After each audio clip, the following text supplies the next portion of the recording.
ఈ village fund Risers team ఎంత కష్టపడుతుందో అందరికి తెలియట్లేదు. వాళ్ళు ఈ ఛానల్ చూసి సబ్స్క్రైబ్ చేసుకోండి అంటే కొంచెం అన్నా ఎంకరేజ్ చేసినట్టుండే వీళ్ళకి.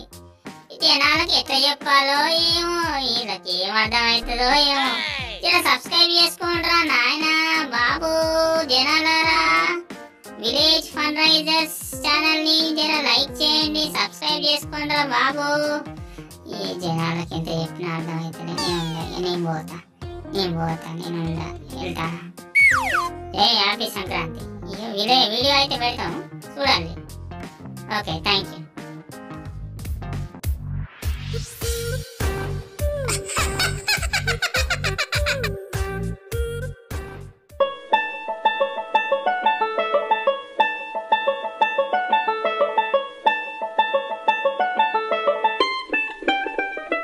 అరే మా ఈసారి సంక్రాంతి మంచిగా చేసుకోవాలరా.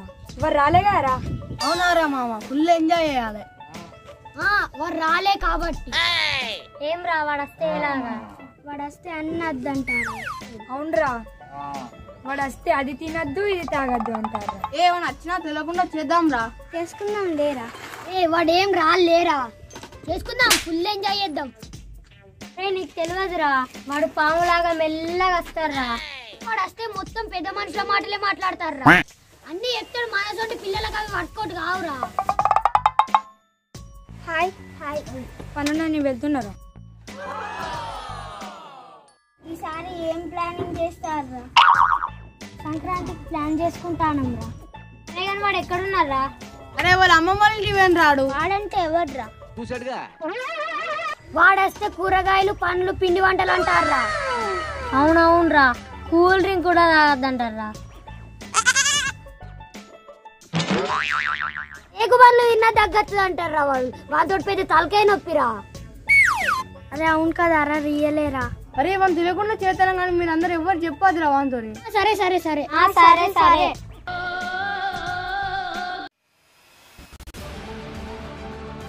అరే హే వాడు వచ్చేసారా?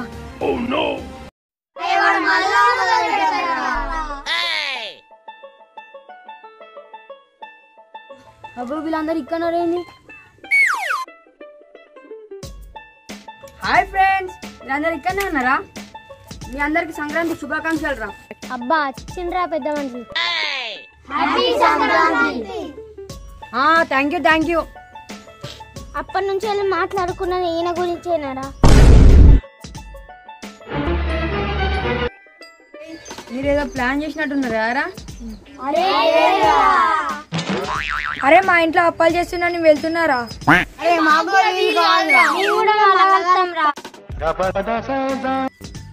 అరే ఆగుర్రా.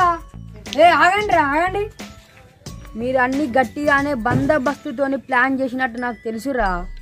మీరు చెడుగా ఆలోచిస్తున్నారని నాకు తెలుసురా. పండుగని పండుగ లాగానే జరుపుకోవాలి, చెడు మార్గంలో వెళ్ళకూడదు అసలే. ఈ కూల్ డ్రింకులు, ఈ బిర్యానీలు, బయట ఫుడ్ ఎందుకురా? మన ఇంట్లో అమ్మ మనకు మంచిగా పిండి వంటలు చేసి పెడుతుంది. గ్యారెలు, సకినాలు, అప్పలు అన్ని విధాలుగా మన అమ్మ ఎంతో కష్టపడి మనకు పిండి వంటలు చేసి పెడుతుంది. అవి తినచ్చు కదా. నాన్న ఎట్లయినా పండుగకు మటన్ తెస్తారు కదా, మనం అవన్నీ తిని మంచిగా ప్రశాంతంగా జాతర వెళ్ళి వస్తే మన మనసు ఎంతో ప్రశాంతంగా ఉంటుంది కదా. ఎందుకురా ఇవన్నీ మనకు? కూల్ డ్రింక్స్ ఇవన్నీ ఎందుకురా మనకు? ఎట్లయినా మనం దేవుని దగ్గరికి వెళ్తున్నాం, మనం కొబ్బరికాయ కొడతాం, ఆ నీళ్లు తాగితే మన ఆరోగ్యానికి ఎంతో మంచిదిరా మనకు ఇవన్నీ. అరే మన అందరం ఎట్లయినా జాతర పోతున్నాం కదా, మన కొత్తకొండ వీరభద్ర స్వామిని మంచిగా దర్శించుకొని మన ఎగ్జామ్లో మంచిగా మార్క్స్ గెయిన్ చేయాలి, మనకు మంచిగా చదువు రావాలని కోరుకొని మనకు ఉన్నాయా 2 రోజులు కారా, ఆ 2 రోజులలో మంచిగా హోంవర్క్ చేసుకోవచ్చు కదా. మీరు ఈ జంక్ ఫుడ్ అవాయిడ్ చేయరా. ఈ మధ్యలో చిన్న పిల్లల కాంచని క్యాన్సర్స్, హార్ట్ అటాక్స్ ఇవన్నీ కొత్త రోగాలు వస్తానారా. ఎందుకంటే బయట జంక్ ఫుడ్ తినడం వల్లేరా. ఇవన్నీ మీరు అవాయిడ్ చేయరా. మీ అమ్మ ఉన్నది కారా, మీ అమ్మని వంట పదార్థాలు ఎవి చేసామన్నా చేసి పెడుతుంది కారా. ఎందుకురా మీ అమ్మని అడగరా. మీకు ఏమన్నా తినబోతే అయితే మీ అమ్మని చేసి పెట్టమని అడుగుర్రా. ఇవన్నీ అవాయిడ్ చేయరా జంక్ ఫుడ్. మీరు పరిశుభ్రంగా ఉండండి, మీ ఆరోగ్యాన్ని కాపాడుకోండిరా. సరేరా, మీరు ఈ కంచెనైనా మారురా. మా అమ్మ చేసినవి తింటామని, బయట ఫుడ్ ఏం తినమన్నా. అరే మీరు ఇప్పటికైనా మారాలనుకుంటారు కదా, నాకు సంతోషం. అరే పోరగాళ్ళు జాతరకు బండి కడతాను అత్తరారా. మీ ముద్దగా అనుకుంటా ఎట్లా పోవాలా కొత్తగూడ జాతర కానీ.